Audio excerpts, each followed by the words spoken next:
travers les âges, la foi a toujours tenu une place primordiale dans le cœur des hommes. Depuis toujours, ils se sont tournés vers les dieux, afin de trouver des réponses aux questions qu'ils se posaient. Ils les ont priés, ils les ont vénérés, et ils les ont honorés en fondant des religions en leur nom.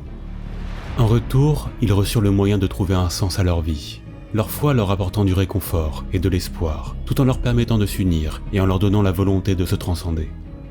Nombreuses sont les personnes qui se demandent si le plus grand péché de l'empereur n'a pas été celui de vouloir priver les hommes de leur foi et de leur spiritualité à travers la vérité impériale. Celui-ci avait sans doute des raisons cachées, ou peut-être estimait-il ne pas avoir le choix. Hélas, nous ne saurons probablement jamais la vérité derrière ce choix. Mais c'est de là, de ce mépris pour la nature même de l'homme, que la vision de l'empereur pour le futur de l'humanité a commencé à se fissurer. Et c'est de cette fissure, de ce vide laissé dans le cœur des hommes, que découlent les événements qui ont conduit à la plus grande crise que l'humanité ait eu à traverser, l'hérésie d'Horus. Il est tout simplement impossible de quantifier les dégâts causés par cet événement dramatique. Il est à la fois tragique et ironique de constater que, encore une fois, comme une boucle qui se répète, l'humanité se tenait au bord du précipice, menant à son extinction. La galaxie tout entière fut mise à feu et à sang, et cela en moins de 10 ans. Il est dit que plus de 2,3 trillions d'êtres humains périrent dans ce combat fratricide. D'innombrables mondes furent complètement détruits ou laissés sans défense face aux ennemis de l'Imperium, et même les puissantes légions Astartes furent brisées. Au-delà de tout cela, c'est le rêve même de l'empereur pour l'humanité qui fut anéanti à tout jamais. Suite à l'hérésie, l'Imperium entra dans un âge de chaos, tentant de survivre et de protéger un empire attaqué de toutes parts. L'état dans lequel se trouve l'Imperium du 40e millénaire est la conséquence directe des événements qui se déroulèrent 10 000 années auparavant, durant l'hérésie d'Horus.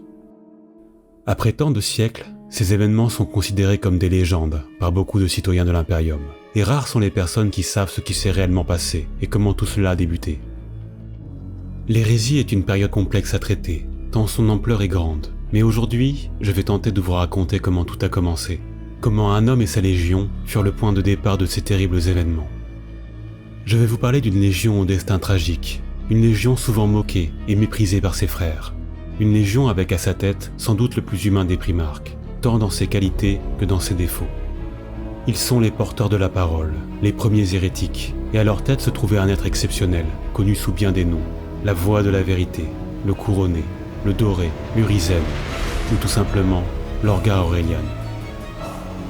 Aujourd'hui, je vais donc vous parler de l'histoire tragique de la 17e Légion Astartes. Je vais vous raconter l'histoire des Worldbearers.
Suite à la dispersion des primarques à travers la galaxie par les puissances de la ruine, la capsule contenant le primarque de la 17e Légion s'échoua sur le monde de Colchis, une planète gigantesque située à l'ouest galactique de Terra, dans le Segmentum Pacificus.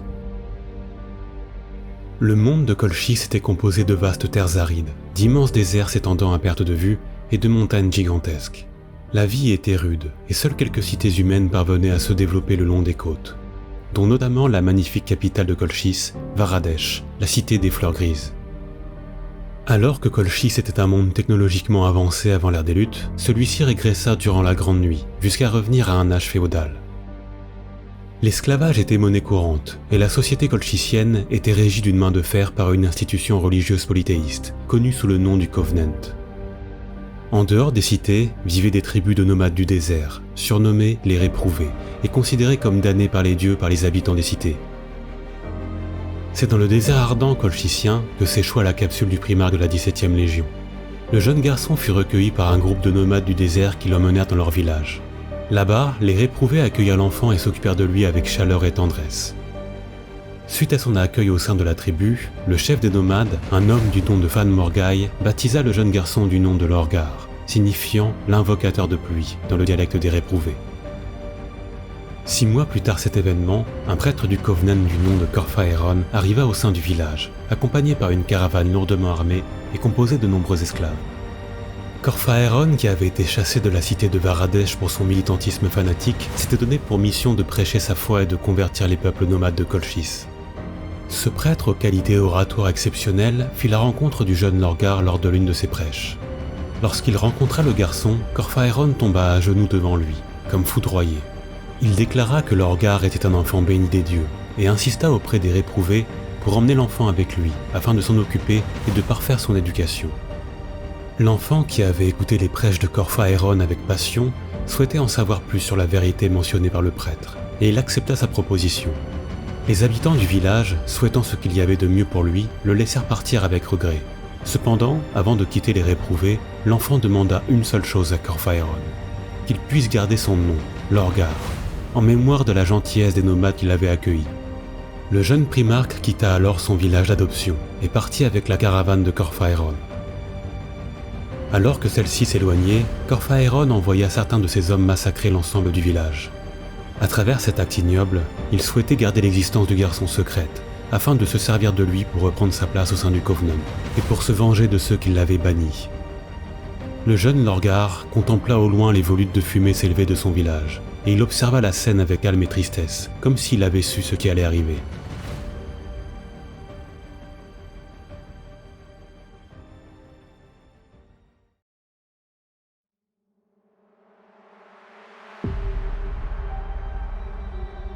Au cours des années qui suivirent, la caravane de Corphaeron continua de se rendre de village en village, afin de prêcher la vérité du Covenant aux différentes tribus nomades. Lorgar, quant à lui, continua de grandir dans l'ombre, caché des regards, et avec pour seul compagnon les esclaves de son tuteur et maître.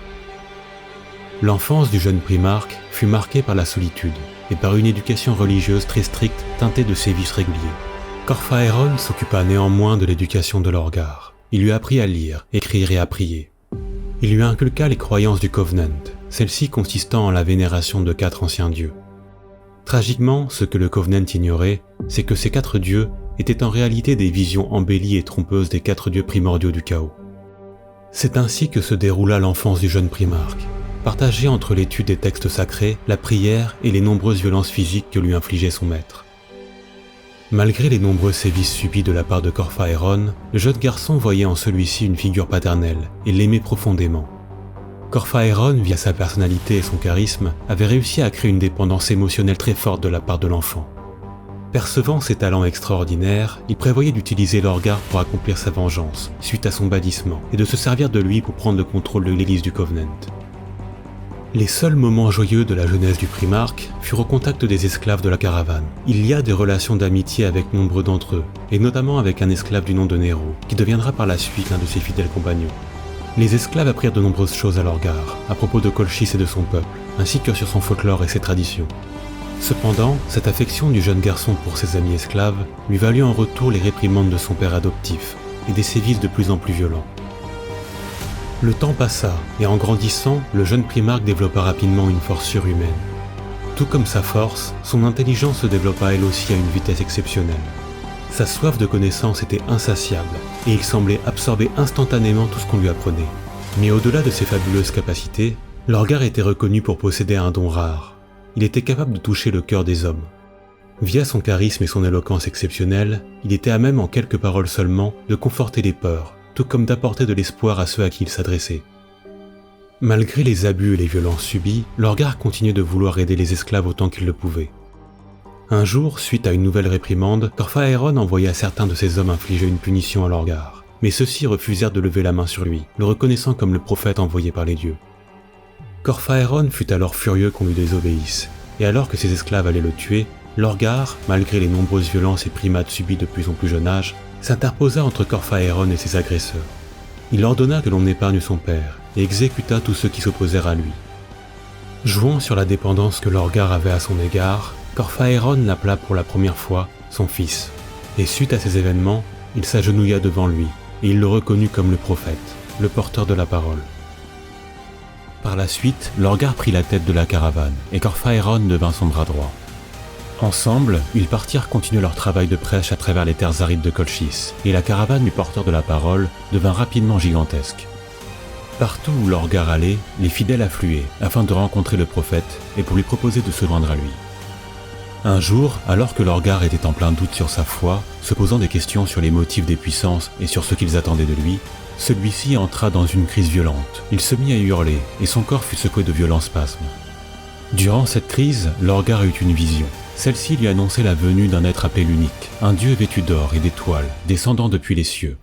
Lorgar vit ce signe des puissances comme un élément déclencheur. Au nom de l'Unique, il allait renverser le pouvoir tyrannique du Covenant et en devenir le nouveau maître.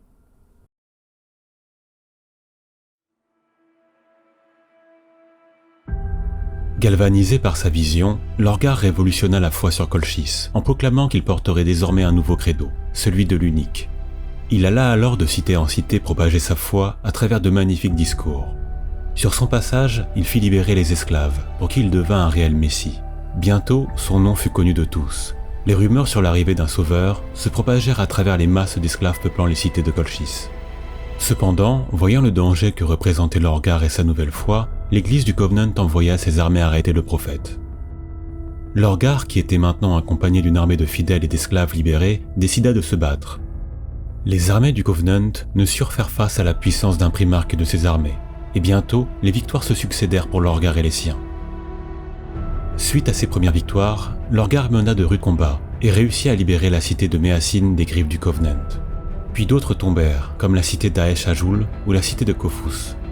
À chaque nouvelle victoire, les rangs des armées de Lorgar étaient gonflés par des dizaines de milliers d'esclaves libérés, souhaitant se battre pour leur sauveur. Même la magnifique cité de Varadesh, la capitale de Colchis, se livra à Lorgar sans combattre. Ses dirigeants furent assassinés par des nouveaux fidèles du porteur de la parole. Lorgar décida ensuite d'envoyer Corphaéron afin de faire de Varadesh le centre de son église. Au cours des années qui suivirent, l'esclavage disparut sur Colchis. Des routes furent construites, des canaux furent creusés, de merveilleuses cités furent érigées et de sublimes monastères furent bâtis. C'est globalement toute la civilisation qui se développa sur la planète. Malgré cela, la guerre persista entre les partisans de l'ancienne foi et les armées de Lorgar.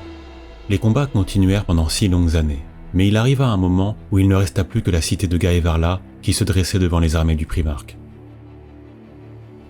Lorgar était exténué et écœuré par la guerre. Bien qu'il avait toujours essayé de vaincre ses ennemis par la parole, souhaitant éviter des morts inutiles, il n'avait pas réussi à empêcher la mort d'innombrables êtres humains. Lorgar pleurait chaque vie perdue. Il rendait hommage aux morts dans ses prêches et ses rêves étaient hantés par les victimes de la guerre. Il avouera même à Nero, l'ancien esclave devenu un de ses fidèles amis, que le prix à payer pour la vérité était bien trop grand. Cependant, Lorgar resta déterminé et décidé à en finir. Il partit alors vers Gaevarla, la dernière cité à le défier dont les remparts étaient réputés comme étant imprenables. La cité de Gaevarla était protégée par des mystérieuses technosorcelleries. La bataille fut atroce. Une tempête de sorts et de projectiles s'abattait sur l'armée de Lorgar, qui peinait à atteindre les murailles. Les pertes parmi les fidèles du porteur de la parole étaient terribles, mais c'est alors que Lorgar s'avança seul au devant de ses hommes. Il marcha lentement vers les remparts de la cité, puis il s'agenouilla et se mit à prier l'Unique. Quand il se releva, des vrilles d'énergie jaillirent à travers lui, traversant sa peau dorée, parcourant ses membres. les murs de la cité s'éventrèrent face à lui, et une brèche se forma dans laquelle ses armées purent s'engouffrer. Le combat fut terrible, mais la cité tomba finalement, et avec cette dernière bataille, la guerre sainte de Lorgar était maintenant terminée.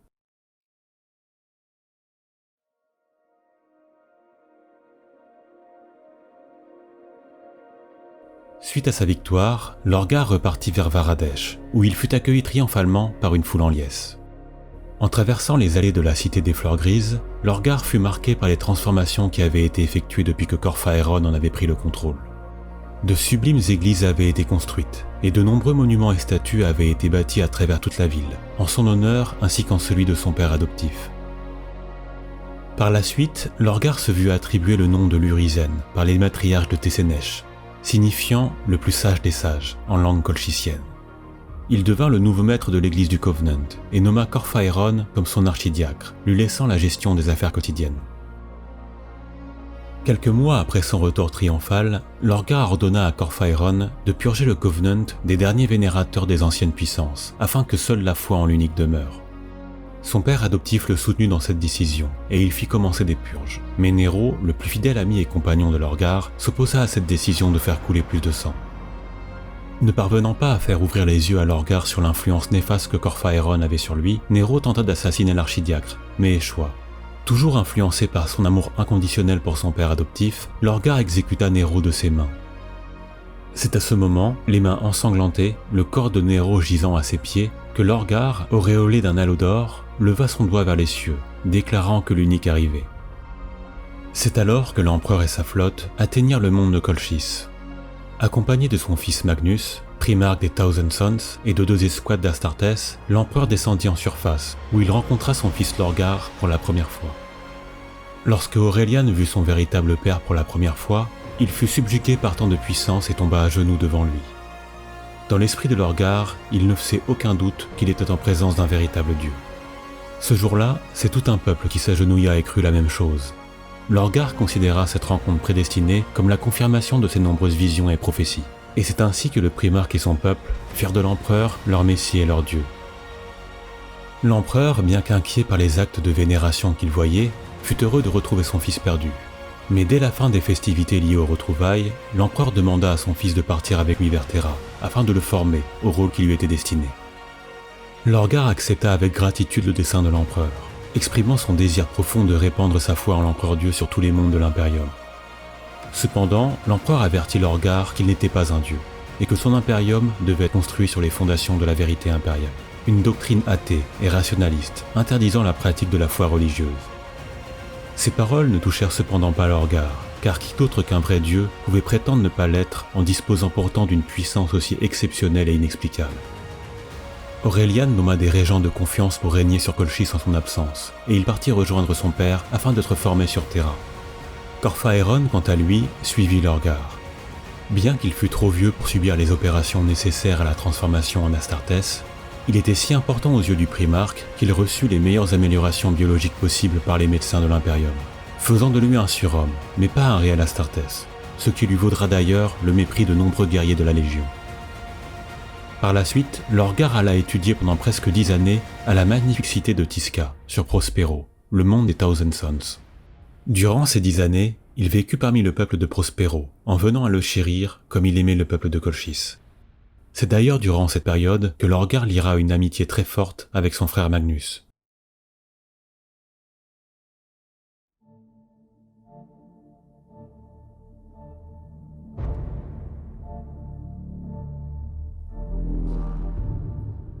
Après avoir été formé par l'empereur, Aurelian se vit attribuer le commandement de la 17e Légion Astartes, connue à ce moment-là sous le nom des Imperial Heralds. Comme pour les autres légions, les guerriers de la 17e furent recrutés parmi les différentes tribus de Terra, avec la particularité d'être majoritairement composés de fils d'anciens ennemis de l'empereur. Ces guerriers se battaient avec une fureur froide, souhaitant racheter les fautes de leur famille. Ils avaient la réputation d'être austères et sans joie, ne formant que peu de liens avec leurs frères des autres légions. Pour eux, seul leur devoir comptait. Lorsque Lorgar devint le nouveau primarque de la Légion, il leur donna leur nouveau nom, les Wordbearers. Bien que ces guerriers furent heureux d'avoir retrouvé leur primogénitor, l'organisation au sein de la Légion ne fut pas changée drastiquement.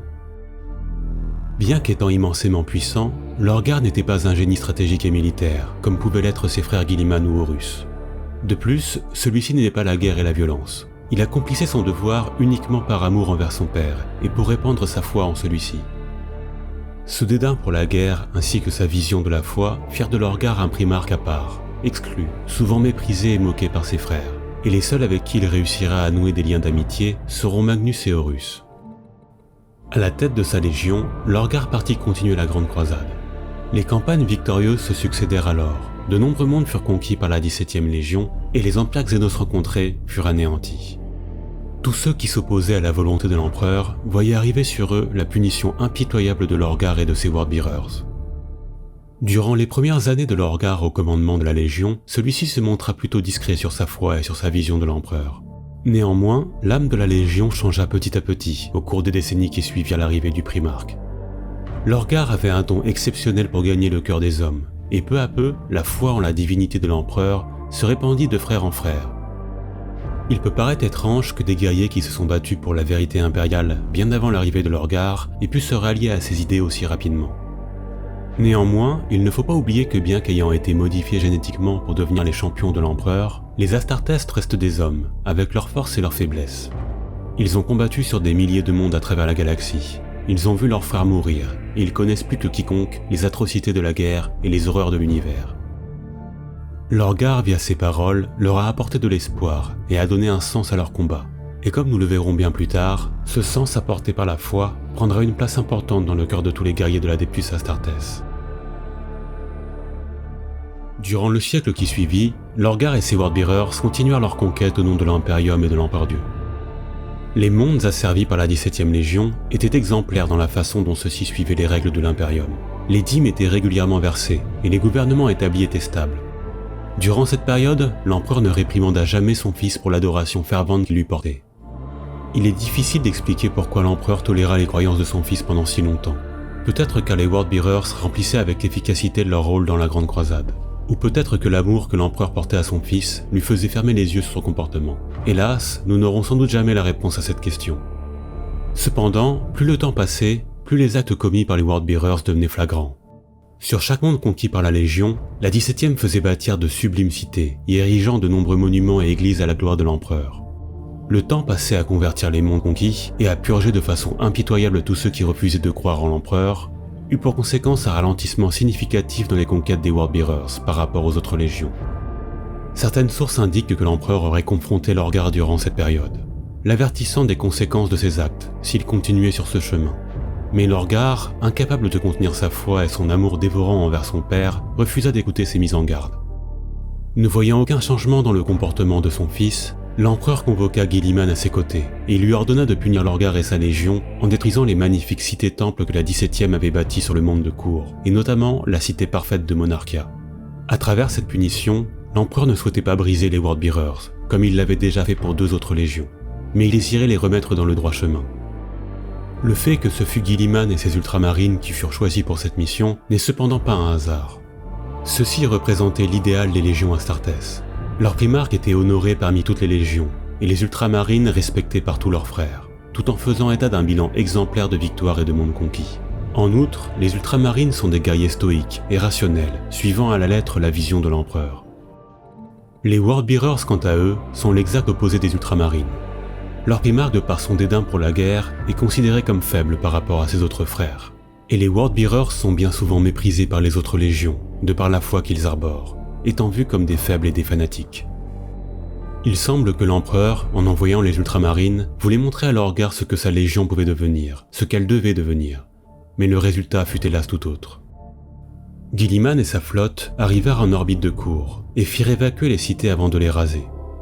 Lorgar, qui était à ce moment-là en conquête à l'autre bout de la galaxie, se pressa de revenir vers Cour, et c'est dans les cendres de ce qui fut jadis la magnifique cité de Monarchia, la plus belle création des Wordbearers à la gloire de l'empereur, que Lorgar retrouva Guilliman, accompagné de Malcador, le régent impérial.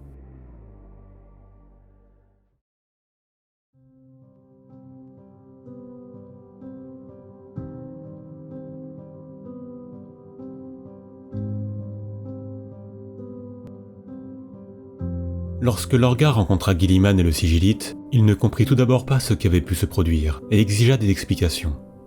Malcador tenta alors de l'apaiser et de s'expliquer, mais le primarque des Worldbearers gifla celui-ci d'un revers de la main, l'envoyant voler à plusieurs mètres.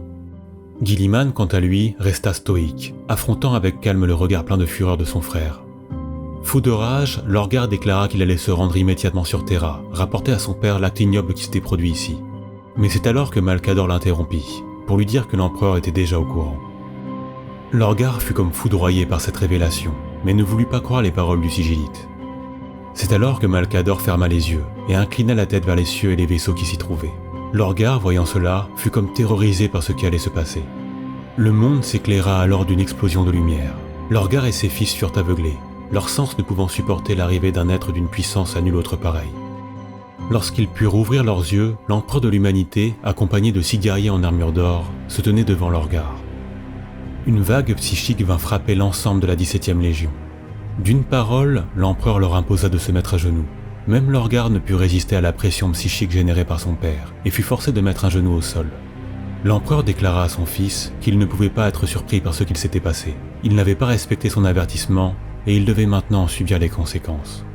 Sous le coup de l'émotion, Lorgar se releva et tenta de s'expliquer, déclarant à son père que les mondes qu'il avait conquis en son nom étaient des modèles de stabilité et que chaque citoyen l'adorait. L'empereur répondit qu'il ne désirait pas être idolâtré, qu'il n'était pas un dieu et que l'impérium construit par Lorgar reposait sur un mensonge. Ce n'était pas son impérium. Les larmes coulèrent alors le long des joues du primarque. Tout ce en quoi il avait cru jusqu'alors se révélait être faux. Tout ce qu'il avait accompli, il l'avait fait au nom de son père et par amour pour lui. Il avait fait bâtir de merveilleuses cités en son nom. Il avait mené des guerres qu'il ne souhaitait pas en son nom. Il avait sacrifié tant de ses fils en son nom. Et en retour, il ne reçut que le mépris de son père et l'annihilation de ses croyances.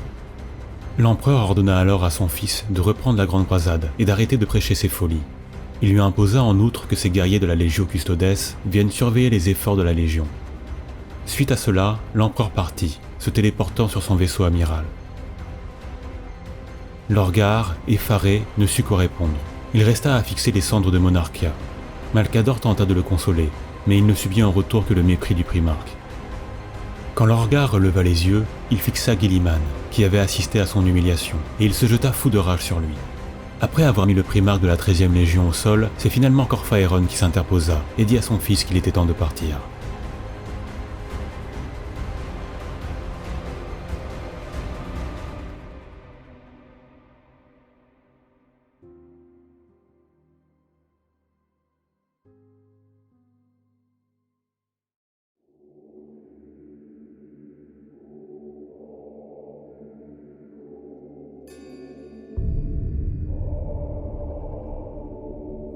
Suite aux événements survenus sur cour, Lorgar s'isola durant de longs mois dans ses quartiers à bord de son vaisseau amiral, le Fidelitas Lex. Le moral de la Légion était au plus bas, et ses guerriers quant à eux se sentaient humiliés et désemparés, ne recevant aucun ordre ni nouvelle de leur primarque. Lorgar était brisé. Pendant cette longue période d'isolement au bord du désespoir et de la folie, seuls Corphaéron et Erebus, le premier aumônier de la Légion, furent présents aux côtés du primarque. Voyant la détresse extrême dans laquelle se trouvait son fils adoptif, Corphaéron sut que le moment qu'il attendait était arrivé. Il informa Lorgar que contrairement à ce qui lui avait été ordonné bien des années auparavant, il n'avait pas purgé le Covenant des anciennes croyances précédant l'arrivée de l'empereur. Lorgar, furieux, ordonna à son père adoptif de lui donner des explications pour lui avoir menti. Erebus et Corphaéron avouèrent à Lorgar qu'ils avaient préservé l'ancienne foi, qu'ils avaient fondé au sein même de la Légion une secte secrète appelée le Cœur Noir. Et surtout, ils apprirent à Lorgar que celui-ci s'était trompé en vénérant l'empereur, mais que les dieux existaient bel et bien. Corphaéron écrivit à Lorgar que lors des conquêtes de la Légion, des membres du Cœur Noir avaient remarqué des similitudes troublantes entre l'antique foi colchicienne et des textes sacrés provenant d'anciens cultes basés sur divers mondes conquis. Chose encore plus étrange, ces mondes étaient séparés par des distances faramineuses, rendant impossible l'idée qu'ils aient pu partager leur savoir. Cependant, les textes trouvés faisaient tous mention de l'existence de 4 dieux primordiaux. Lorgar, intrigué et voyant là un espoir auquel s'accrocher, déclara que si de tels êtres existaient, il les trouverait. C'est ainsi que l'Urizen se lança dans un pèlerinage de plusieurs décennies à la recherche de ces dieux mythiques. Cependant, Lorgar ne pouvait pas montrer ses réelles intentions et devait toujours répondre aux exigences de l'empereur. Il organisa une vaste opération pour dissimuler ses recherches, lançant ses flottes à travers la galaxie afin de conquérir le plus de monde possible au nom de l'empereur. Avant d'entamer son pèlerinage, Lorgar rencontra son frère Magnus sur Colchis, dans la cité de Varadesh. Tout d'abord heureux de retrouver son frère, Magnus devint vite inquiet pour celui-ci. Le primarque des Thousand Sons avait la réputation d'être un génie, le plus intelligent de ses frères primarques, et possédant des pouvoirs psychiques uniquement dépassés par ceux de l'empereur en personne. De ce fait, Lorgar demanda à son frère si durant ses voyages dans le monde immatériel, il avait entreaperçu quelque chose, si les dieux qu'il mentionnait pouvaient bel et bien exister. Magnus mentit alors à Lorgar, sans doute pour le protéger, lui affirmant que rien de tel n'existait et qu'il devait cesser ses folies. Lorgar fut terriblement déçu par son frère, mais Magnus, avant de partir, lui lança un dernier avertissement. S'il continuait sur cette voie, il ne trouverait que le malheur. Par la suite, les conquêtes reprirent. Celles-ci furent sauvages et impitoyables, comme sur Khorinos ou lors de la purge de 4716, en l'an 964 du 30e millénaire. Ce monde perdu s'était tout d'abord réjoui de retrouver des frères humains. Depuis plus de 4000 ans, il avait été isolé du reste de l'humanité, et c'est avec révérence et admiration qu'ils accueillirent les immenses guerriers Astartés. Hélas, Corphaéron déclara que les habitants de 4716 étaient des adorateurs d'un dieu païen, connu sous le nom du Stormlord, et avec le consentement du primarque, il fit procéder à un bombardement orbital de 12 heures, qui décima plus de 98% de la population du monde. L'histoire tragique de ce génocide ne s'arrête cependant pas là, car Sol Talgron, capitaine de la 34e compagnie des Worldbearers, découvrit parmi les rares survivants que le dieu qu'il vénérait était en réalité l'empereur de l'humanité. Lorgar ne sembla pas être touché par cette révélation. Il déclara à son capitaine que certains sacrifices étaient nécessaires et fit exécuter les derniers survivants de ce monde avant de partir. Durant ce laps de 40 années, aucune autre légion ne conquit plus de monde que les Worldbearers. Malgré les massacres impitoyables et la sauvagerie dont ils faisaient preuve, il semblait aux yeux de l'empereur et des autres primarques que Lorgar avait appris de sa leçon et que l'on assistait là à la renaissance de sa légion.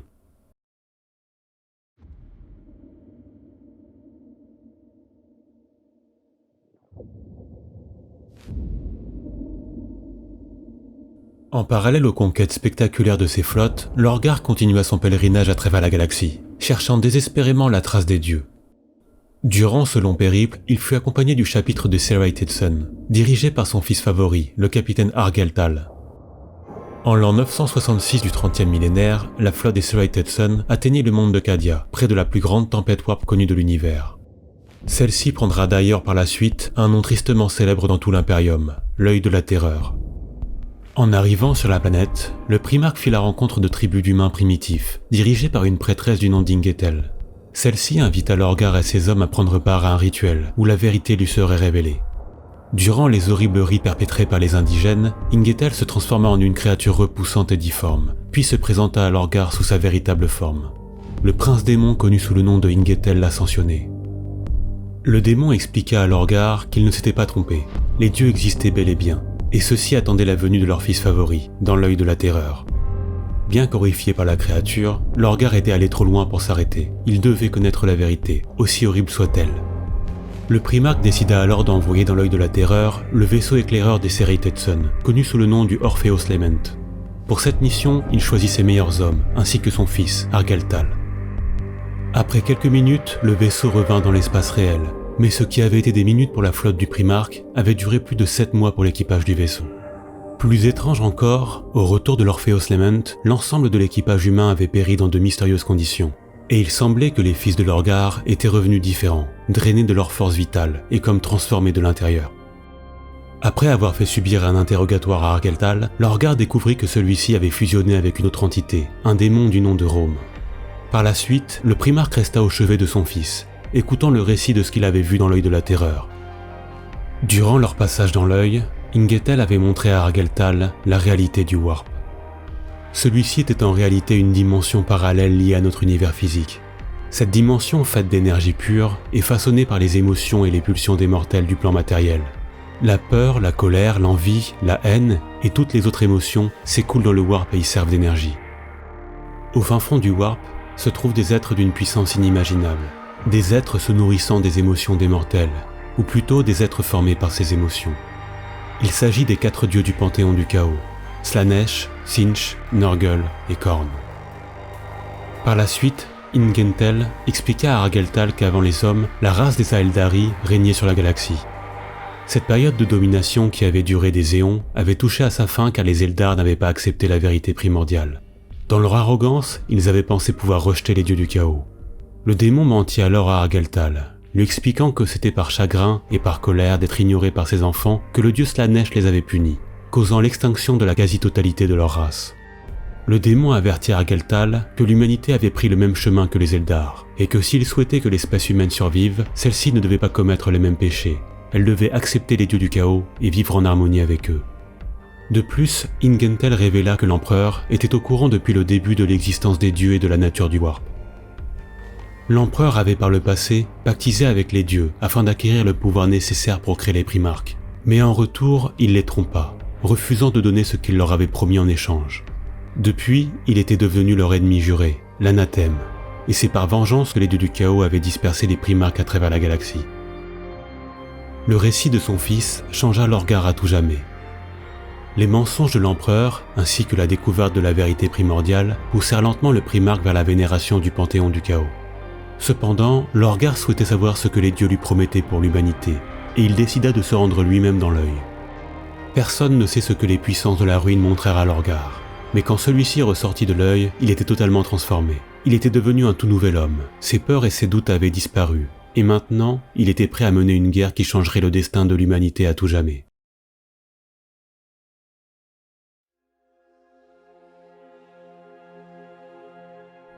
Durant les décennies qui suivirent ces événements, la corruption se propagea lentement parmi les Worldbearers.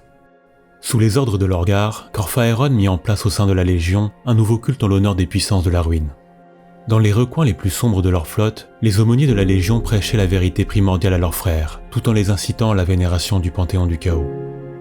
La propagation de la corruption du chaos entraîna petit à petit des transformations au sein des Worldbearers. Certains se voyaient muter, leur peau prenant une couleur cireuse et sale. D'autres même voyaient des excroissances leur pousser de leur corps. Mais c'est surtout l'esprit des guerriers de la Légion qui changea drastiquement, devenant de plus en plus malsain, pervers et dévoyé. Après avoir effectué des purges afin de supprimer les derniers éléments loyaux à l'empereur au sein de sa légion, Lorgar fit part de sa vision à ses fils. L'humanité se devait d'accepter les dieux du chaos si elle voulait survivre, et elle devait vivre en harmonie avec eux pour atteindre son plein potentiel. Dans le cas contraire, elle finirait comme le peuple Eldar, détruite par sa propre arrogance. L'empereur, quant à lui, se devait d'être puni pour ses mensonges et pour avoir caché la vérité primordiale. Pour ses péchés, l'empereur devait mourir. Cependant, Lorgar n'était pas assez fou pour espérer mener à bien ce projet seul. Il savait qu'il ne pourrait lutter contre les forces de l'empereur. Pour mener à bien ses objectifs, il devait rallier d'autres légions à sa cause.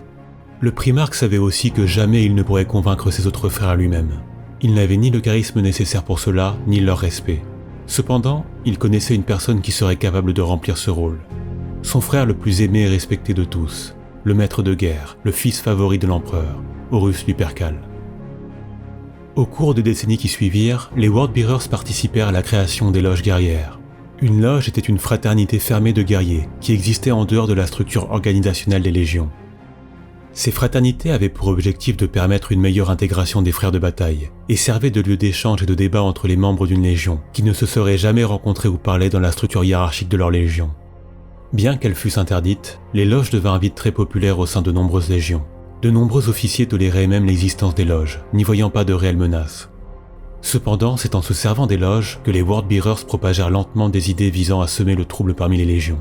De nombreux légionnaires en vinrent à se poser des questions. Pourquoi l'empereur les avait-il abandonnés en retournant sur Terra, suite à Ulanor?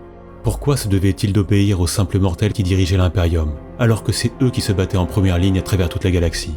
Et surtout, qu'allait-il devenir des légions, alors que la Grande Croisade touchait à sa fin? Le plan de Lorgar était à la fois machiavélique et génial. En quelques décennies seulement, il avait réussi à créer un climat de doute et d'inquiétude au sein de nombreuses légions. Maintenant, il lui restait à corrompre son frère Horus. Et quand celui-ci s'élèverait contre l'empereur, les légionnaires seraient obligés de choisir entre leur général, resté au combat pour les mener durant la Grande Croisade, et un empereur qui les avait abandonnés et dont les motivations leur étaient bien mystérieuses. La mission de corrompre Horus fut confiée à Erebus, le premier chapelain des Worldbearers. Celui-ci étant connu pour posséder une intelligence exceptionnelle, mais c'est surtout ses talents pour la manipulation et la tromperie qui allaient faire sa renommée. Lorgar envoya son chapelain à Horus pour l'aider dans ses campagnes. Au fil des décennies, il devint un conseiller de plus en plus proche du maître de guerre.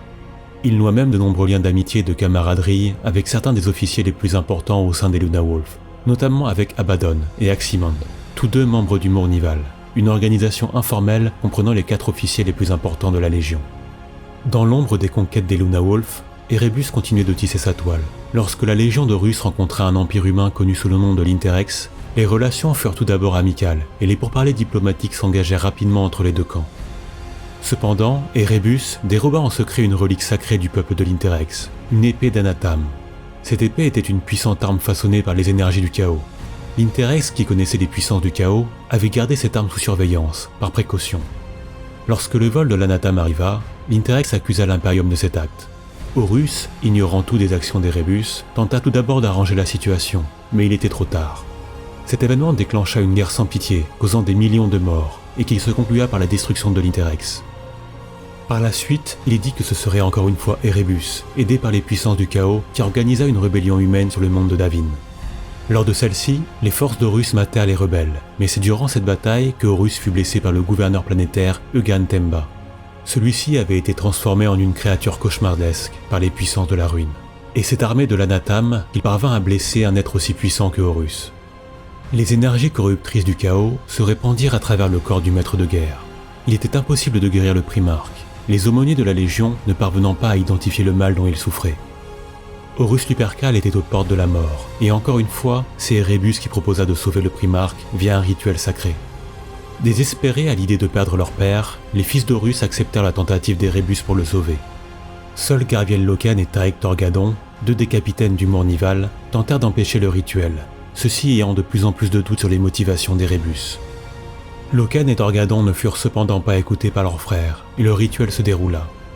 Durant celui-ci, Erebus pénétra dans les rêves d'Horus, se présentant sous les traits de l'un de ses fils favoris qu'il avait perdu, un grand guerrier Luna Wolf du nom de Sejanus. Sous cette apparence trompeuse, Erebus poussa l'esprit d'Horus à entrer dans le domaine des dieux du chaos. Là-bas, il lui montra des visions mensongères, de ce qui allait advenir s'il refusait la destinée qui allait lui être proposée.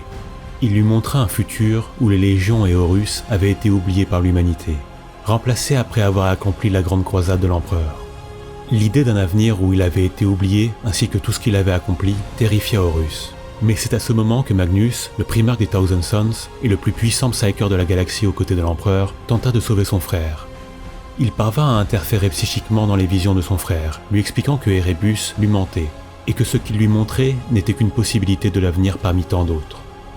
Horus, cependant, rejeta l'aide de son frère. Il est difficile d'en savoir les raisons précises. Peut-être ne voulait-il pas mourir. Peut-être voulait-il sauver l'Imperium et les légions de ce futur. Peut-être que son orgueil le poussa à prendre la place de son père. Ou peut-être que tout simplement, c'est l'ensemble de ces raisons qui firent que Horus accepta le marché proposé par les dieux du chaos. Il allait vivre et il allait leur livrer son père. Et en échange, il deviendrait le nouveau maître de l'humanité. Horus sortit alors totalement guéri du temple, dans lequel il avait été enfermé avec Erebus. La joie de ses fils fut immense, mais peu perçurent à ce moment-là que quelque chose avait changé en Horus.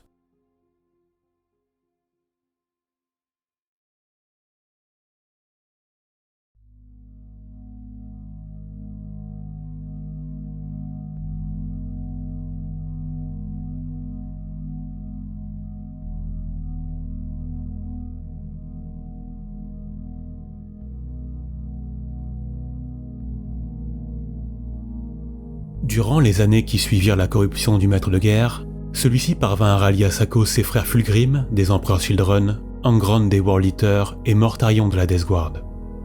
Après avoir fomenté dans l'ombre ses plans pour le combat contre l'empereur, Horus et ses frères renégats se mirent en mouvement et commirent leur première atrocité durant le massacre d'Isvan III.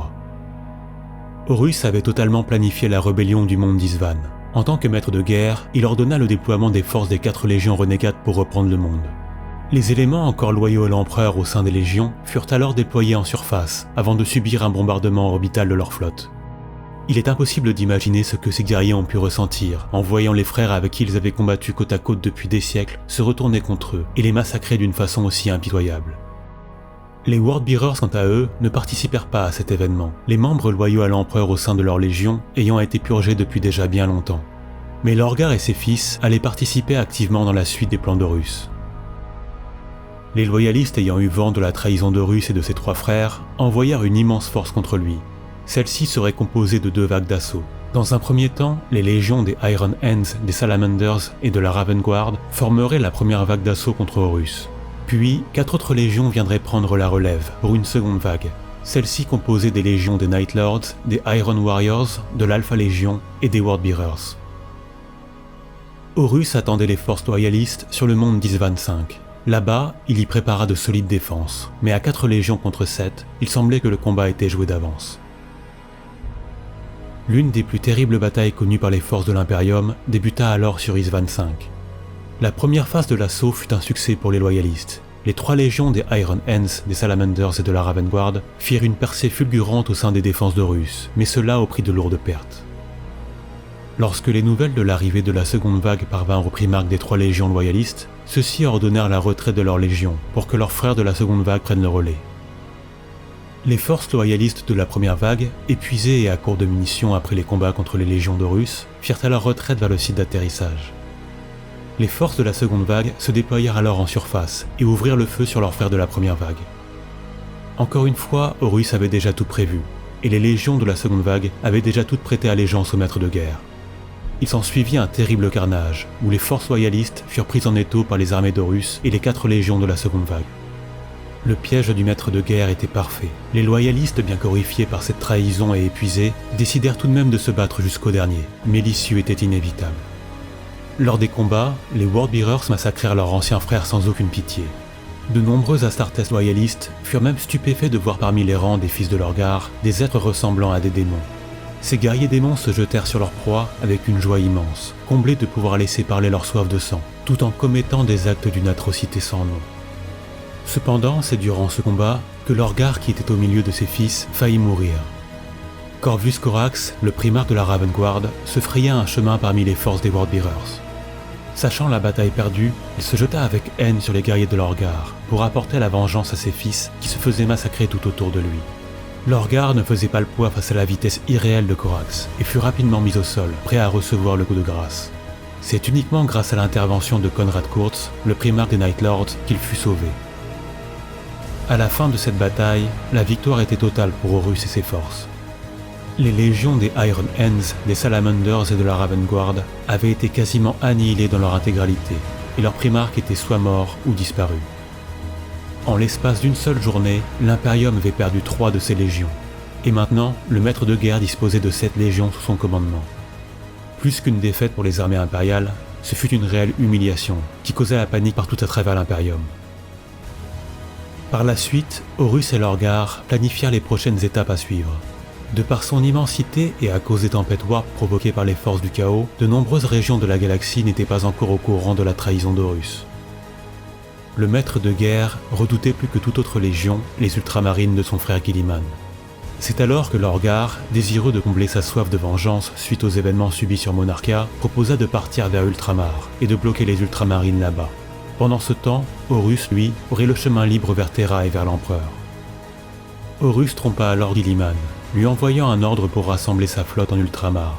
Il l'informa de l'arrivée des Worldbearers pour l'aider dans la conquête d'un puissant empire orc, ainsi que pour resserrer les liens entre les légions.